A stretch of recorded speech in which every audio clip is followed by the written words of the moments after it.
Hey, what's going on, guys? Welcome to the channel. This Saturday is UFC 292, Aljamain Sterling versus Sean O'Malley for the bantamweight title. And this card has taken quite a few hits over the past month with pullouts and injuries. But we are going to go through the entire pay-per-view main card. I'm going to briefly discuss each fight. And then at the end of the video, I am going to grade UFC 292 on a scale from 1 to 10, 1 being the worst pay-per-view ever, 10 being the greatest pay-per-view of all time. And I'm going to answer the question whether or not UFC 292 is worth your money. Now, before I get into any of that, what are the factors I look at when I grade a UFC pay-per-view card? I do this for every single UFC pay-per-view. So if you're interested in it, make sure to subscribe to the channel and turn on notifications. I would greatly appreciate it.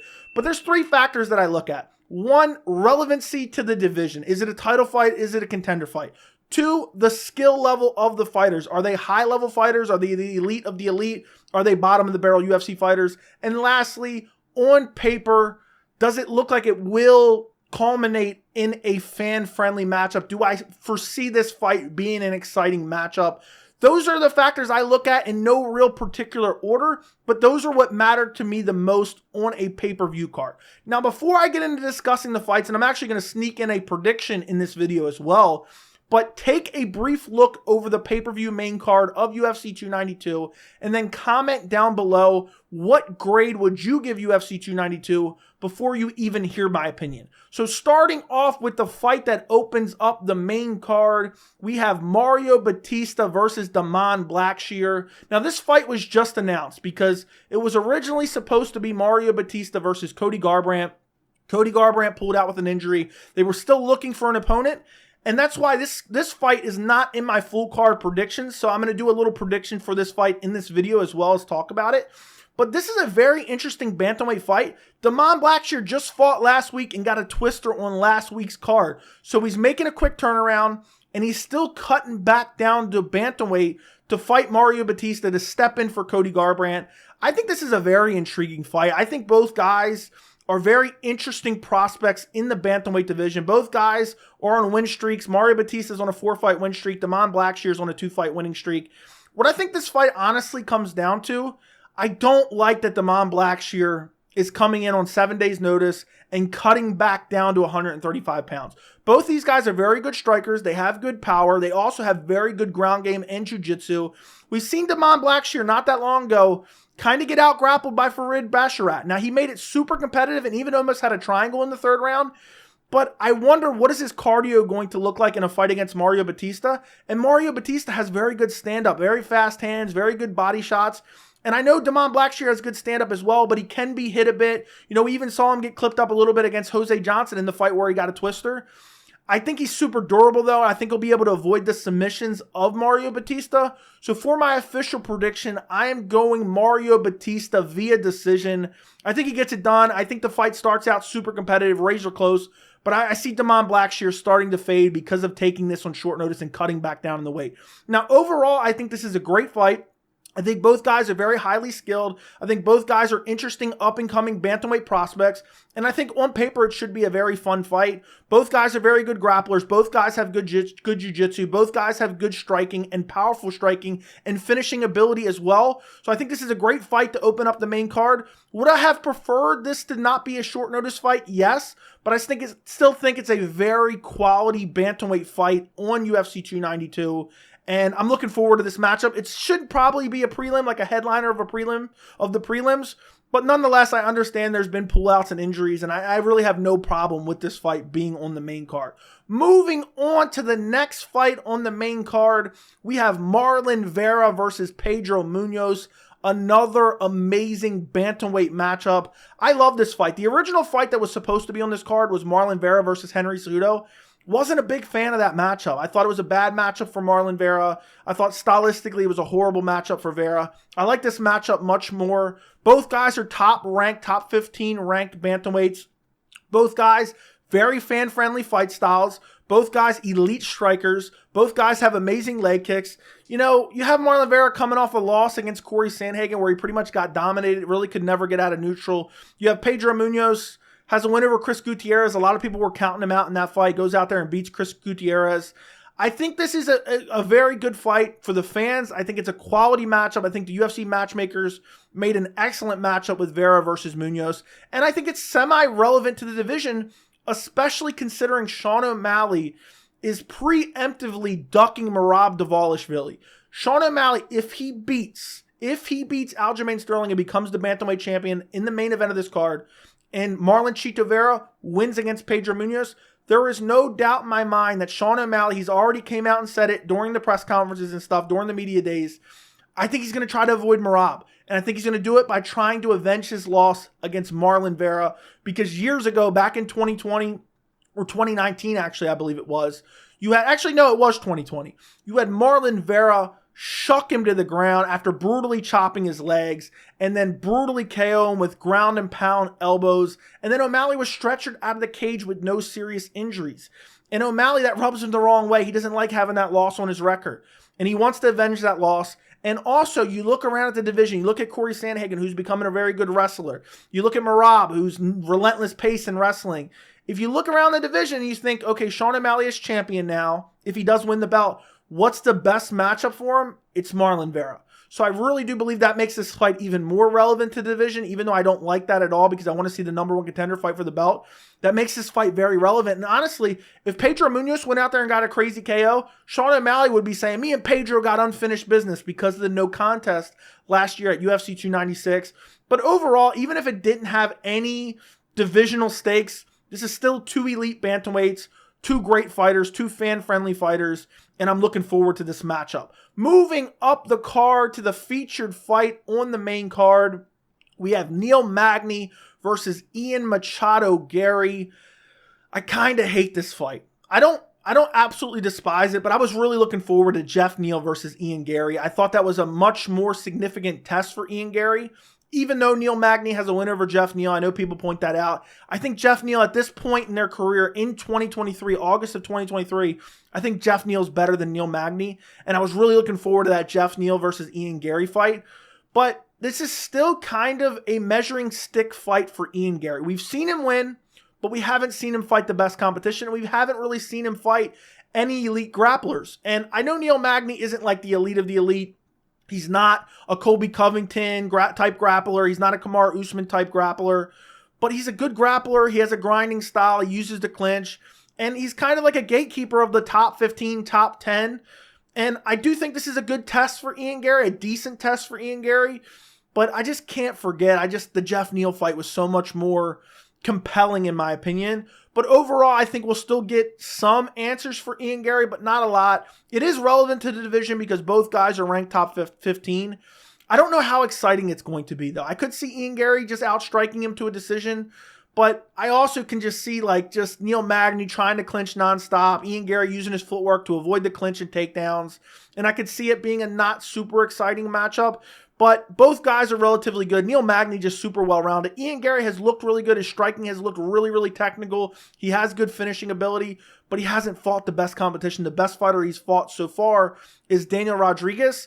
So I like this fight, kind of hate it too, but it's not the biggest fight for Ian Garry right now. I would have much preferred Wonderboy to step in or even like a JDM fight. I know that really didn't make sense for the timeline for JDM, but Ian Garry versus Neil Magny doesn't really get me super excited by any means, even though it kind of checks all those boxes.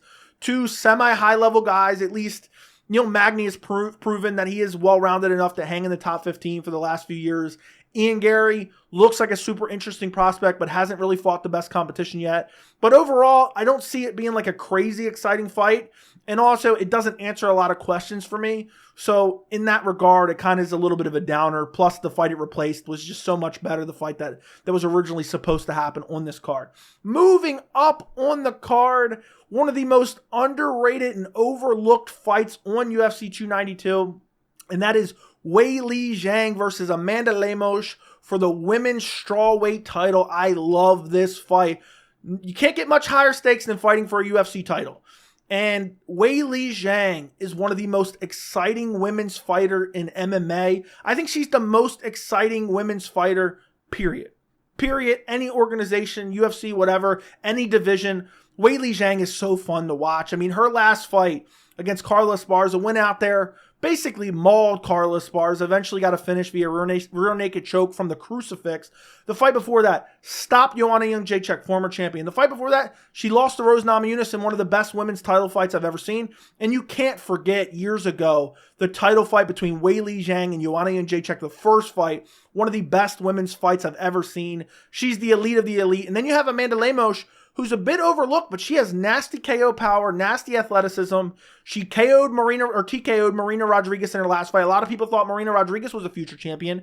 And I just think this is such a fun matchup. I think no matter what, this fight's going to be exciting. I don't know how long it's going to last, but it's going to be super exciting. You also have the fact that Weili's been working on her wrestling and grappling and submission skills. And you have Amanda Lemos, who has very good BJJ in wrestling as well. So I think this fight checks all the boxes. I mean, it's for a title, couldn't be more relevant to division. On paper, it should turn out to be an amazing fight regardless of who wins or how long it goes. And also, both fighters are the elite of the elite. Amanda Lemos earned this title shot. And even if you go back to her last loss against Jessica Andrade, I don't want to call it a fluke, but she just got caught in a standing arm triangle very early. I would favor Amanda Lemos to go back and beat Jessica Andrade in a rematch. So I love this co-main event. Super high stakes for this fight. And really, I think people are overlooking this fight because it's women's MMA. But this is a great title fight. And I think people are just more looking forward to that main event, Sterling versus O'Malley. But I think a lot of people really should be excited for this fight because I think it could end up being either a crazy finish. It could be a crazy upset for Lemos. I mean, she has nasty power in her hands. She's super athletic. And also, it could be one of the greatest women's fights of all time. I mean, it's a fan-friendly, stylistic matchup. Both girls have excellent kickboxing. Both girls have excellent power and striking overall. I'm really looking forward to this co-main event. Moving on to the main event, Aljamain Sterling versus Sean O'Malley for the UFC bantamweight title. This is an interesting matchup, very interesting matchup. Because Aljamain Sterling, he said most likely this will be his last fight at bantamweight, and he's making a quick turnaround against Sean O'Malley. Now, Sean O'Malley is relatively unproven. He has one win against a fighter who's currently on the UFC roster, and that's his last fight against Petr Yan, where he won via split decision. And I think most people would agree it was a brutal robbery, one of the worst decisions I have ever seen in my entire life watching the UFC. And Sean O'Malley proved, even in that fight where most people thought he lost, he proved that he can hang with the elite of the elite in the bantamweight division. So we did learn a lot about Sean O'Malley in that fight because outside of Petr Yan, Sean O'Malley's really fought low level of competition outside of Marlon Vera, who he has a loss to. So Sean O'Malley's still kind of unproven, and he's jumping into a title shot against Aljamain Sterling, and the UFC's kind of setting Aljamain Sterling up for failure by having him make a quick turnaround after fighting Henry Cejudo in May. And you have basically the backstory of Aljamain Sterling. This could be his last fight in the division. He may vacate the belt if he wins. He may just go up to 145 if he loses anyway, because I don't think he's getting a rematch with Sean O'Malley if he loses, because the UFC wants Sean O'Malley to be UFC champion. And then on top of that, you have an elite striker in Sean O'Malley with unbelievable KO power against an elite level grappler in Aljamain Sterling. This is your typical grappler versus striker matchup. And if Aljamain Sterling can get Sean O'Malley down, it's not going to be a good day for Sean O'Malley. But if Sean O'Malley can use his footwork, stay off the cage, avoid the takedown, avoid Aljamain Sterling grabbing him and getting the body lock, and can keep it striking, it's going to be a bad, bad day for Aljamain Sterling, and he would eventually lose his title. If Sean O'Malley can keep this standing for the majority of the fight, I'd be shocked if Aljamain Sterling somehow won that. So it's a very interesting matchup, wrestler versus grappler, which I always love, and then you have elite BJJ versus basically elite striking and knockout power. I love this fight. I'm really intrigued in this matchup. I mean, both guys I think are super high level. I think on paper, could it be a bad fight? Yes, it could be a bad fight. Aljamain Sterling could get him down and just hold him down and control him and win a decision. I don't think that's going to happen. I think if Aljamain Sterling gets him down, I think he probably finds a finish, whether it's TKO or it's a submission. And also for Sean O'Malley, if he can keep it standing, I think he finds a finish on the feet. Aljamain Sterling, his striking is effective, but it's super funky. And he leaves himself open to eating a lot of big shots. His hands are low. He's kind of having herky-jerky movement. And I could see him, he gets down on all fours and starts bobbing his head around. And I could see Sean O'Malley throwing an uppercut or something while Aljamain Sterling's doing that off a defended takedown. He could potentially KO him. So I think on paper, This fight should be fun. I think it should be very interesting to see how the styles clash, and I'm really looking forward to this matchup, and I think it should end up being an exciting fight, and I think we will get a finish in this fight. Now, overall, how good is this pay-per-view card? It's taken a lot of hits. I really want it, and it was never official. I really wanted Henry Cejudo versus Merab Dvalishvili. I really want it, and this was official, Ian Garry versus Jeff Neal. But overall, we're getting 2 title fights, and we're getting 3 quality matchups on the back end of this pay-per-view card. I just, I think the main event, in my opinion, is just carrying this card, basically. It's carrying this card, and it's not, even though it's a very good main event, it's not one of those main events where you're like, oh, this is Adesanya versus Pereira 2, or to go way back, Anderson Silva versus Chael Sonnen 2. It's not one of those mega fights. It's not one of those mega fights that everyone's just dying to see, and you can't even, comprehend what may happen in the matchup. So I think the main event's doing a lot of heavy lifting here. I think the co-main event's being overlooked, but I still absolutely love it. And I think the co-main event definitely adds substantial value to this card, but I still think overall it's kind of a weak pay-per-view card. If you had a really good UFC pay-per-view card, Mario Batista, Blackshear is not on the main card. It's on the prelims. So I just really think if you had a little bit better main event, or maybe you just had a little bit better featured fight, or the fight that opened up the main card, I think I could rate it higher. But I am going to give, and I'm a very tough grader on these cards, I am going to give UFC 292 a 4.5 out of 10. And honestly, I really could give it a 4. Because, there's so many holes in this card that you can point out. I still think overall it's a good card, but it just doesn't add up to like an 8 or a 9 for like a really good solid card. Like UFC 290, or I think UFC 291, I gave like a 6.5. But I'm going to give overall UFC 292 a 4.5 out of 10. And that's being a little bit generous. I wanted to give it a 4, but I just think overall, it is 5 quality fights. I don't look at one of these fights as a throwaway matchup. I don't look at it as a fight that I'm not interested in. So I feel like 4 was a little bit low. I'm going to give it a 4.5. I'm looking forward to UFC 292. Is it worth your money? If all you care about is the main event, Sterling versus O'Malley, I would skip this card. If that's all you care about. This isn't one of those must-watch card. It's not one of those can't miss cards. I don't think there's going to be any one of those moments that just go down in UFC history outside of if something crazy happens in the main event. And obviously there's always a chance of like a crazy viral KO. But overall, if you're looking at the names on this card and you're like, oh, how much do these fights really mean? Outside of the top 2 fights, there's not a lot of substantial value for fans. I'm going to be watching it. I'm going to be purchasing it. I'm going to be doing a live stream watch along. So join me Saturday night if you're interested in that. But overall, 4.5 out of 10. Not the UFC's best work, but it's not really their fault because of a lot of injuries and pullouts on this card.